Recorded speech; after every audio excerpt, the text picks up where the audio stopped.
iPhone 17 Pro, and it's the first iPhone that I think actually deserves Pro in the name. Today we're gonna go in depth on the cameras. There are some subtle upgrades this year that push this phone into professional territory, and even if you aren't a camera professional, I think there is something here for you to appreciate. This video is supported by SmallRig. Now, I am coming at this from the perspective of both a photographer and a cinematographer. If you're already up to date on the new hardware and software changes on the 17 Pro, I'll leave a timestamp here so you can skip straight into the evaluation of the cameras. For everyone else, let's just briefly go over what's new. Starting with the hardware differences, Apple introduced a brand new 48 megapixel 4x telephoto lens on the iPhone this year. This camera has a 56% larger sensor than previous generations, which should mean better low light performance and a slightly shallower depth of field to the right kind of shot. The lens itself works out to be a 100mm with an f2.8 aperture. This is 20mm shorter than last year's 16 Pro. There's also an 8x digital 200mm that Apple markets as optical quality, but we'll see how that holds up a bit later. Surprisingly, one of the biggest innovations this year was in the selfie camera. Apple opted for a square sensor in this camera, which gives you an easy way to get either a vertical or horizontal aspect ratio for your shot without changing the orientation of your phone. They also added a feature called Center Stage that reframes the selfie camera based on how many people are detected in frame. In practice, I found the results of this to be a bit inconsistent, but it's also easy enough to turn off and just press the button to change the aspect ratio as needed. This is a huge convenience upgrade for this camera. If you're a creator, this new selfie camera paired with Apple Log might actually be a great way to quickly grab a direct-to-camera moment that you might want to use in a video later. There's also the new dual capture mode in the stock camera app where you can record both the selfie camera and any of the rear cameras at the same time. The downside is that it bakes this split screen view into one single clip, so you don't actually have the individual recordings to work with separately later. I'm not sure how widely useful this feature is, but I could see myself using it if I was surprising my kids with something and I wanted my reaction at the same time. Since I'm not typically an iPhone user, I don't have a set of AirPod Pros. However, it's worth mentioning that with iOS 26, you now have the ability to use AirPods as a microphone to record while shooting video. So if you're in a pinch and you want to record audio while shooting on your phone, it's a great backup solution. I don't think this is going to replace a more pro mic setup, but it is definitely very convenient. Now, the most notable updates to the iPhone 17 Pro that I wanted to try out extensively are the additions of Apple Log 2 and the ability to record in ProRes RAW HQ. A simple explanation if you've never heard of either of these, Apple Log 2 is Apple's new version of recording a flat image to the iPhone that allows more control of your colors in editing. Log recording is standard across basically every professional camera there is. ProRes RAW is the format that records unprocessed data directly from the iPhone sensor. Essentially, both of these serve as the way you can get complete control and color flexibility over how good the image will look coming from the iPhone. Something that is kind of counter to Apple's philosophy of doing as much for the user upfront as possible. With that out of the way, let's start with the main 1x camera for video. Hardware-wise, this main camera hasn't changed in quite a few generations, but I was still curious if the addition of Apple Log 2 and ProRes RAW make a noticeable difference. Let's look at a studio setup first. For this setup, I tested the 17 Pro against the 15 Pro that I had on hand. Settings were matched as close as possible, with the ISO being 1 point different between the two in the Blackmagic camera app. Not sure why this is, but it's a negligible difference. The 15 Pro is shooting the original Apple Log up to ProRes HQ, and the 17 Pro is shooting in Apple Log 2 up to ProRes RAW HQ. Looking at the 15 Pro's ProRes HQ versus the 17 Pro's ProRes RAW HQ footage, which is the highest quality each iPhone offers, the color difference between Apple Log and Apple Log 2 was immediately apparent. The 17 Pro shot looks more neutral and well balanced, whereas the 15 Pro shot skews a bit warmer overall. Something I also noticed with other test shots that we will look at shortly, but that you can also see here, is that the ProRes HQ footage seems ever so slightly darker than the ProRes RAW footage. It's most noticeable in this plant in the back of this shot. This is subtle, but I was surprised to see this despite the settings being identical for both. Detail-wise, the ProRes RAW footage from the 17 Pro does seem sharper overall, and when graded, looks to me more like what you get when you shoot with a proper cinema camera. Comparing ProRes HQ to ProRes HQ, we're seeing the same color differences, but to my eye, the 17 Pro again seems ever so slightly more detailed. In this instance, it's probably fairly difficult to spot, and given the hardware is basically the same, this difference must be something going on under the hood software-wise. Either way, the detail difference is negligible when you are shooting with the same codec from each iPhone. I also tested the 2x 48mm lens in ProRes HQ for each phone and came to the same conclusions as the other shots. If you're curious, here's how the ProRes RAW HQ compares to H.265. In a well-lit studio environment, both phones can look really good, but I will say that the 17 Pro does, at least in ProRes RAW HQ, come the closest I've ever seen an iPhone get to not looking like video from a smartphone. Moving on to this shot outdoors, the color difference between Apple Log and Apple Log 2 is fairly apparent. With just a basic Rec. 709 transform and no other adjustments, you can see the 17 Pro looks more nuanced in its colors. On the 15 Pro, my jacket looks bluish magenta, and on the 17 Pro, it just looks black. The entire 17 Pro shot looks and feels more accurate to what I saw in real life. Here's what these look like with some color grading. I think the best way I could describe the difference between the original Apple Log and Apple Log 2 is that Apple Log 2 feels slightly cleaner in the way it handles colors, and this is due to the fact that Apple developed a new color space, Apple Wide Gamut. It has a wider color spectrum coverage over Rec. 2020, which is what the original Apple Log uses. Here's where I was the most surprised though. In these low light shots of this bar, I was expecting the difference between the 15 Pro and the 17 Pro to be more drastic. To be honest, I found it pretty difficult in this situation to tell them apart. Given the wider color spectrum of Apple Wide Gamut, I thought a scene with highly saturated colors like this would show the differences more. I also did an in-studio test with colored lights, and while you can see a color cast difference between the two shots, the 17 Pro again looked a bit cleaner in the blacks and shadows. The difference here wasn't huge. Even as I added saturation to push these to an extreme, I didn't notice any major breakage that made the 17 Pro drastically better. Overall, Apple Log 2 does seem to have more color information. This difference in the real world though doesn't feel huge, which isn't a bad thing, but it's just less of a difference than I expected.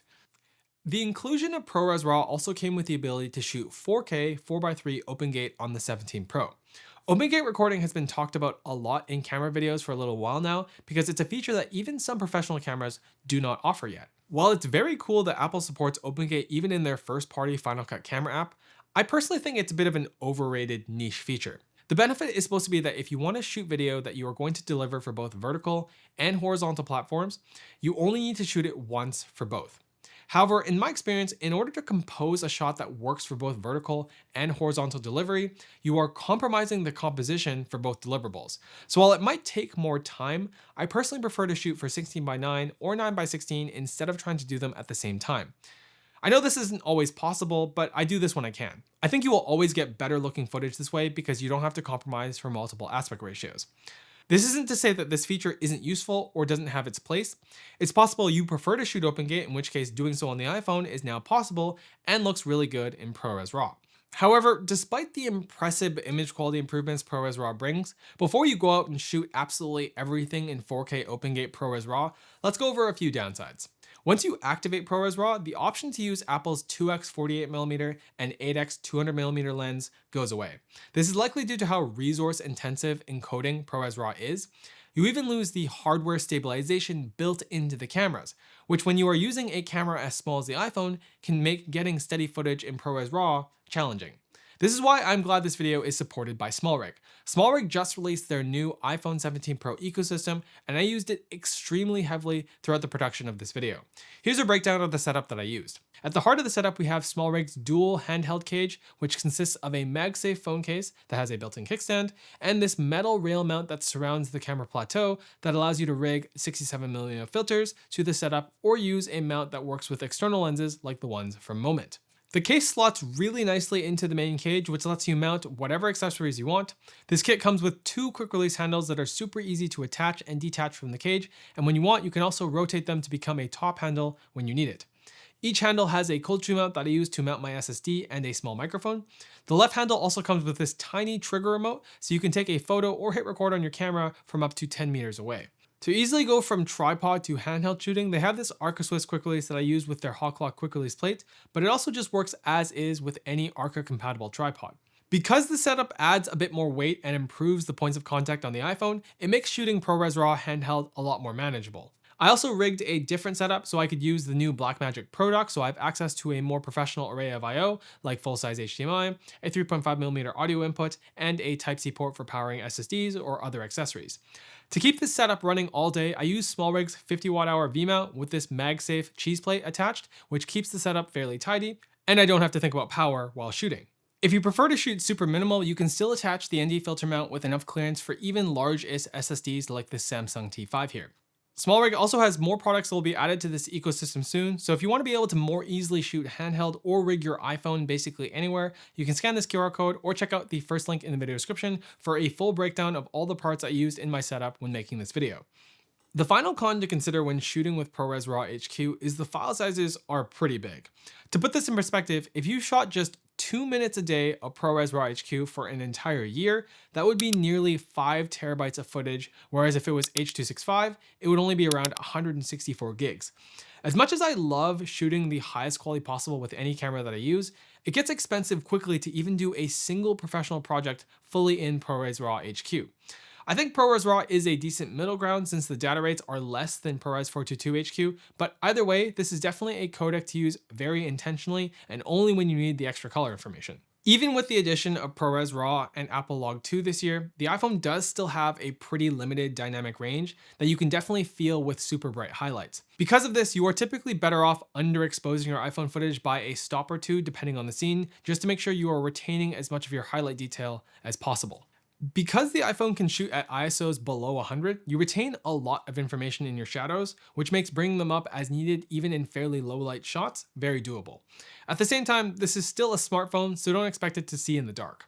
That all being said, if you told me even a few years ago that the iPhone could produce video that looks as good as some of the stuff I've shot in ProRes RAW, I'm not sure that I would have believed you.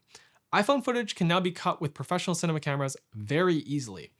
From an editing perspective, if you're a Windows user like I am, ProRes RAW does not play back amazingly on Windows, which I hope changes in the future, but I'm not holding out too much hope that Apple will optimize ProRes RAW for Windows anytime soon. If you are an Apple Silicon user, I don't think you will have any trouble working with this footage. For Windows users, I suggest making proxies if you shoot ProRes RAW HQ. By the way, if you have enjoyed the colors of the Apple Log 2 footage in this video, I'm currently designing LUTs specifically for the iPhone 17 Pro, so if you want an easy way to get great color in a few simple steps, you can scan this QR code or sign up down below to join my early access waitlist. Anyone who joins from this specific video will get a free custom monitoring LUT to use in the Blackmagic camera app when you are shooting. From a photography perspective, with all the cameras matched at 48 megapixels this year, the shooting experience in the stock camera app is more fluid and the selections are simpler, which is nice. Over the years, Apple has improved their overly bright metering to be less aggressive, but I still believe that if you want to get the highest quality shots from the iPhone, you are better off lowering the exposure compensation to between -0.7 to -1, just to protect your highlights and bring back the contrast Apple likes to wash out. With the 4x telephoto being the only truly new camera on the rear, it's pretty hard to notice a drastic difference between previous generations. Sharpness and detail are still mostly as good as ever from an Apple device, though if your subject is quite far away, you will start to see a pretty strong drop off in detail. Even in broad daylight, I came back with some photos that were softer on the 4x camera than I expected they would be. I noticed this the most in some mountain photos that I took. The trees render quite soft in these images.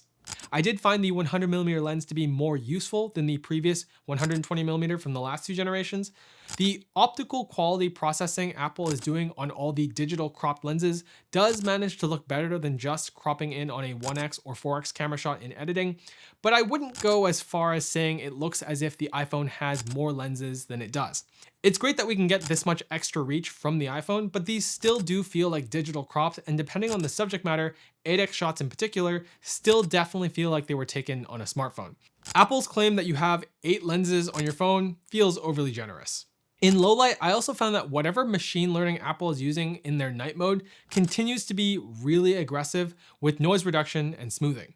I mean, it is pretty crazy that I can get a shot of a bridge at night from this far away, but this image also looks like it could have been generated by AI. So I'm not sure how often I would be turning to something at this extreme. Autofocus performance is also fairly inconsistent in darker situations, which isn't surprising, but if you take a photo and don't zoom in to check if it's in focus, it's easy at first glance for you to think that it is when it isn't. In general, night shots can still feel a bit overly processed, sometimes crunchy, even when you are shooting raw, which is a bit of a shame if you're a photographer. Given how much control Apple has given back in the video mode, it would be nice to be able to have more nuanced control of the processing when shooting stills. You still have the classic iPhone lens flares present with the right kind of light sources, and shooting small hard light sources in general is still something the iPhone struggles with quite a bit. It's probably the biggest tell of a smartphone camera image to me, since these photos always feel like something is off. Close focus on the 1x and 4x camera are still on the lackluster side. I quite consistently found myself wanting to get closer to a subject with the 1x camera, but it would just switch to the macro lens on the wide camera, which just always looks worse in my opinion. This is less of a consistent issue on the 4x, but it also means that it's even harder to see the benefits of a shallower depth of field from the larger sensor of the camera this year. Apple did also include a new photographic style called Bright, and I actually think this is my favorite one of all the styles they offer. This style feels like it strikes a really great balance between vibrant colors, nice contrast, and a realistic look. It's definitely going to stay as my default from now on for HEIC photos. Portrait mode shots are also as good as ever. I do wish I had the editing flexibility with them of a RAW file, but it is still impressive that with the right conditions, you could fool most people into thinking these were taken with a bigger Pro camera. You might be asking yourself, is the iPhone 17 Pro worth the upgrade? Well, I think that really depends on how your phone fits into the way you want to create or just use it personally. If you're coming from an iPhone 14 Pro or older, I think this is probably worth the upgrade. The 17 Pro is without a doubt the best camera system Apple has ever made, and it is truly capable of shooting professional quality stuff, especially when it comes to video. That being said, when you try to use an iPhone in a professional setting, a few things come up. First, if anyone else but you is handling the iPhone as a camera on a project, it's a bit of a privacy issue since your phone will need to be unlocked and accessible at all times. Then there's the fact that your phone probably does a million other things in your life, so getting notifications from things like emails, messages, or any other app you use regularly can get annoying or break your focus. Personally, the iPhone will never replace a dedicated camera in my opinion, since the experience of using a camera and the focus that comes with that isn't worth giving up, even if the quality gap continues to close. How I am personally going to place the iPhone into my workflow is mostly as a BTS camera and for specialty shots where it doesn't make sense or would be too difficult to use anything larger. It's also great as a family camera, and I highly recommend that if you haven't tried it, try and shoot even your personal stuff in Apple Log 2 in H.265 using the Blackmagic camera app, and that way you'll save a ton on data from the video files, but you still get at least 80% of the benefit of the higher quality recording versus the default iPhone video. The difference between them, in my opinion, is night and day. For these use cases, the iPhone is a pretty amazing tool, and I think this year is one of the most significant upgrades we've seen.